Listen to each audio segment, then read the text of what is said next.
നിങ്ങളെക്കാളും വലിയ ശക്തരായ സൂര്യൻ അസ്തമിക്കാത്ത റോമാ സാമ്രാജ്യത്തിന്റെ മതമർദ്ദനത്തെ അതിജീവിച്ചവരാണ് ക്രൈസ്തവര്. ഓർക്കുക, ഈ ക്രിസ്ത്യാനികളെ വിളക്കുകാലുകളായി എണ്ണത്തുടിച്ചിട്ട് ജീവനോടെ കത്തിച്ചു നിർത്തിയ റോമിന്റെ തെരുവീഥികള് ചരിത്രത്തിന്റെ ഭാഗമാണ്.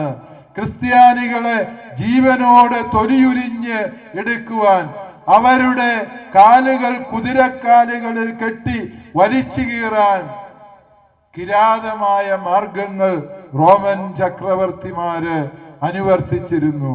പക്ഷേ ഏതൊരു മണ്ണിലാണോ ക്രിസ്ത്യാനിയുടെ രക്തം വീണ് കുതിർന്നത്, ആ റോമിന്റെ തെരുവീഥികളെന്ന് പരിശുദ്ധ പിതാവ് ലയോ മാർപ്പാപ്പ പാദമൂന്നുന്ന മണ്ണാണ് എങ്കിൽ എല്ലാ രക്തസാക്ഷിത്വവും പ്രിയപ്പെട്ടവരെ വിജയിക്കാനുള്ളതാണ്. കുരിശുമരണങ്ങൾ ഉത്ഥാനത്തിന്റെ നാന്ദിയാണ് എന്ന് ഞങ്ങളെ കുരിശിലേറ്റുന്നവര് അറിഞ്ഞിരിക്കുക. എത്ര ആഴത്തിൽ ആഞ്ഞടിക്കുന്നുവോ, എത്ര ക്രൂരമായി പീഡിപ്പിക്കുന്നുവോ, അത്ര കണ്ട് തീവ്രമായി ശക്തമായി ഈ ക്രൈസ്തവ വിശ്വാസം ഉടലെടുക്കും, ശക്തി പ്രാപിക്കും.